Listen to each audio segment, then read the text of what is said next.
공부를 하면 할수록 더 가난해질 수도 있습니다.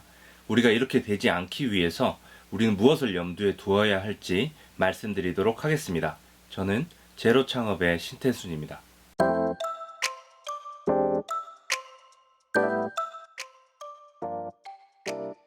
궁금한 점은 댓글로 달아주시면 답변 드리도록 하겠습니다. 우리가 맹신하지 말아야 될 것은 부자가 되는 공부를 한다라고 해서 절대로 바로 부자로 직결될 수는 없다라는 점입니다. 실제로 생각을 바꾸고 부자가 되고 성공을 하기 위해서는 우리는 어떻게 행동을 해야 될까요? 그리고 또 어떤 사고방식을 가져야 할까요? 이 영상을 끝까지 보시면 그 답을 알게 되십니다. 저를 비롯해서 많은 사람들이 자기 개발을 하고 돈을 버는 공부를 하러 다닙니다. 그런 과정 가운데서 많이 대화를 나눠보면 볼수록 어떤 점을 느꼈냐면은 새로운 낯선 내용들을 공부할수록 사람들은 오히려 반감을 가지고 기존에 자신이 알고 있었던 것에 대한 확신을 더 줄 수 있는 그런 강의, 그런 사람을 쫓아서 다니는 경향을 보게 됩니다. 전에 듣지 못한 그런 얘기를 들었을 때 그거 사기 아니야 라는 그런 반응들이 자연스럽게 나오는 것을 봐도 알 수가 있는데요. 제가 첫 번째 책을 집필했을 때 두 번째, 세 번째 많은 사례를 만들어내고 실제 이론들 그런 것들을 아무리 담아내더라도 그건 저 저자가 특별해서 그런 거 아니야? 금수저라서 그런 거 아니야? 이상한 그런 오해들을 많이 듣곤 했습니다. 우리가 변화하기 위해서는 기존의 고정관념을 깨야 하는데 오히려 그 고정관념을 더 강화시키는 쪽으로 공부를 활용하고 있다는 사실을 우리는 분명히 알고 있어야 됩니다. 근데 이런 말씀 하시는 분들 계시죠? 저는 작가님 책 보고 고정관념이 많이 깨지고 지금 매우 다른 그런 인생을 살아가고 있는데 그렇게 말씀하시면 저 너무 섭섭해요 라고 그렇게 이야기하실 수도 있습니다. 너무 감사드리고요.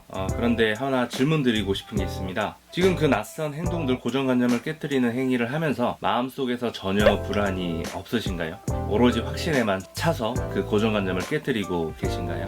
끊임없이 마음속에서 불안의 목소리가 들릴 겁니다. 이거 해도 변하지 않으면 어떡하지? 이번에도 예전과 똑같이 돌아가 버리면 어떡하지? 이런 불안한 마음이 끊임없이 올라오고 계실 겁니다. 그러다가 이렇게 공부한 대로 하다가 뭐라도 내가 찜찜한 게 하나 일이 벌어지면은 거봐, 내가 그럴 줄 알았어, 내가 사귈 줄 알았어, 말이 안 될 줄 알았어 라고 결국에 그 퍼즐 조각을 맞춰버리는 그 생각으로 전환될 확률도 있다라는 거죠. 이게 나쁜 게 아니라 자연스러운 현상입니다. 왜냐면은 끊임없이 마음속에서 올라오는 그 불안의 근원을 알지 못하기 때문이죠. 내 무의식을 지배하고 있는 질문 리스트가 있습니다. 여러 가지 리스트가 있을 텐데요. 그 중에 이 불안감을 계속 만들어내는 그런 질문들을 지금 말씀드리도록 하겠습니다. 그리고 이 질문을 어떻게 바꿔야 할지 영상 끝에 가서 또 말씀드리도록 하겠습니다.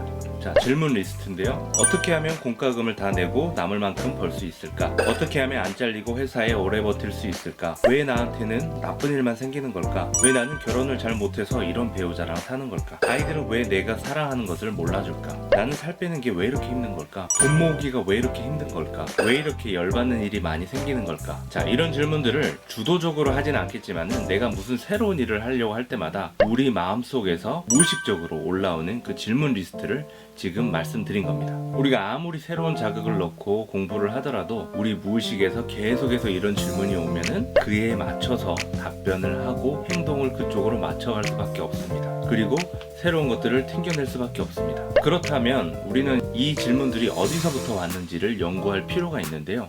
이 질문들은 어디서 왔을까요?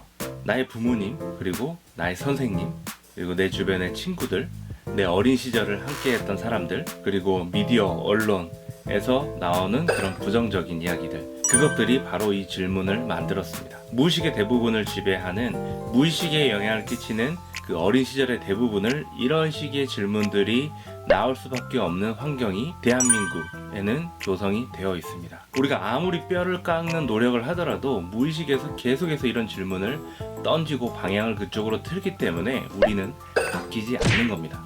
그러면 이제 우리 부모님이 잘못한 거냐, 선생님이 잘못한 거냐, 그게 아니라 어떤 의도를 가진 언론의 활동에 의해서 그런 것이 이루어졌을 수도 있고, 더 거슬러 올라가면 일제시대 때 질문을 하지 못하게 만들고 주입식 교육을 만든 그런 것들이 점점 쌓여가지고 지금의 우리의 무의식에서 나오는 그 질문 상태를 만들었다라고 생각을 하시면 됩니다. 소수민족이지만은 세계에서 가장 많은 그런 비율로 부자를 만들어내고 그리고 노벨상을 배출해낸 그런 민족이 있습니다. 바로 유태인인데요. 그들이 하고 있는 게 하브루타 교육이라고 해서 어떤 주제에 대해서 막 토론을 하고 난타전을 벌이는 그런 질문도 굉장히 공격적으로 하고 하면서 그런 어떤 질문 교육, 그리고 탈무드, 새로운 관점으로 생각하는 그런 교육들, 이런 것들이 아주 일반화되어 있고 어릴 때부터 그런 교육을 계속해서 받습니다. 핍박당하고 그렇게 어려운 환경에서 살아남기 위해서, 생존을 위해서 이런 접근에 이런 방식으로 공부를 할 수밖에 없었고, 그게 지금 현상으로 벌어지고 있는 거죠. 삶은 부정적인 일들이 굉장히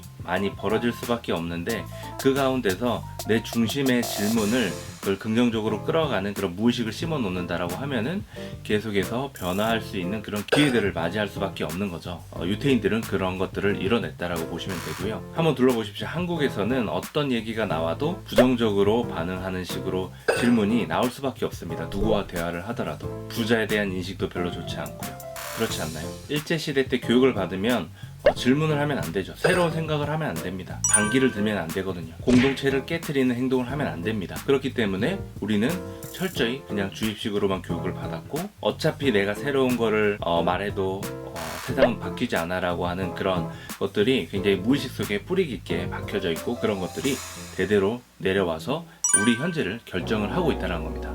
굉장히 안타까운 일이죠. 또한 자본주의 사회에서 우리가 반복적으로 하게 되는 질문의 순서는 소유에 대한 질문과 액션에 대한 질문과 존재에 대한 질문, 이 순서대로 진행이 됩니다.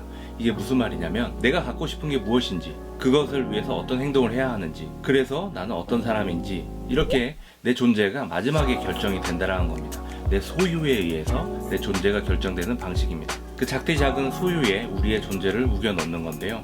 이런 식으로 나의 존재를 계속해서 줄여서 생각할 수밖에 없는 것이 계속 부정적인 질문을 하게 되는 그런 결과를 또 발생하는 거고요. 그런 질문들만 하기 때문에 내 존재를 작게 생각하는 이런 방식의 접근에 굉장히 익숙해질 수밖에 없는 이 악순환이 반복되고 있는 겁니다. 그래서 우리는 끊임없이 존재로부터 출발해서 소유로 가는 그런 질문으로, 역순으로 순서를 한번 바꿔볼 필요가 있습니다. 그래서 앞서 말씀드린 걸 바꿔보면은, 나는 어떤 사람이 되고 싶은가? 그것을 위해서 어떤 행동을 할 것인가? 그래서 나는 무엇을 얻게 되는가? 이런 방식으로 순서를 바꿔야 된다는 거죠. 자, 그러면 여러분들이 공부를 하면서 행복한 부자가 될 수 있도록 만들 수 있는 그런 질문, 앞서서 초반에 말씀드렸던 부정적인 질문을 어떤 식으로 바꾸면 좋을지 말씀드리면서 오늘 영상 마무리하도록 하겠습니다.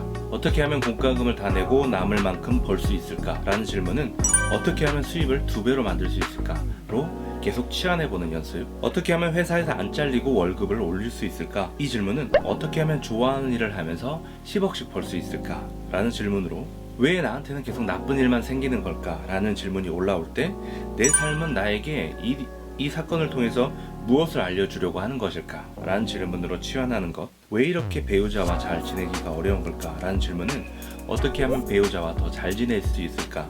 라는 질문으로, 아이들은 왜 내가 사랑하는 것을 몰라줄까? 라는 질문은 사랑하는 아이들에게 내 사랑을 잘 전할 수 있는 방법은 무엇이 있을까? 살 빼는 게 왜 이렇게 힘든 걸까? 라는 질문은 어떻게 하면 건강하고 즐겁게 살 수 있을까? 라는 질문으로, 돈 모으기가 왜 이렇게 힘든 걸까? 라는 질문은 연 25% 수익을 만들기 위해서 무엇을 공부해야 되는 걸까? 왜 이렇게 열받는 일이 많이 생길까? 라는 질문은 마음의 평화를 유지하기 위해서 어떤 일을 해야 하는 것일까? 라는 질문으로 치환하는 연습이 필요합니다. 그리고 그 질문을 떠올리면서 기록도 해보고 말도 해보고 적어보는 그런 습관들을 매일매일 해야지 우리 무의식은 바뀔 수가 있습니다. 그렇지 않고 매번 우리에게 기록된 과거의 부정적인 질문을 바탕으로 새로운 것들을 받아들이면은 그 통로를 지나서 나오게 되면 무조건 부정적인 반응으로 나올 수밖에 없고, 우리는 다시 공부를 하면 할수록 원래대로 돌아가고 오히려 기존 것을 강화시키는 방식으로 삶을 살아가게 됩니다. 오늘 내용은 요운스 마인드라고 하는 책을 참고해서 만들어졌고요. 오늘 내용이 만약에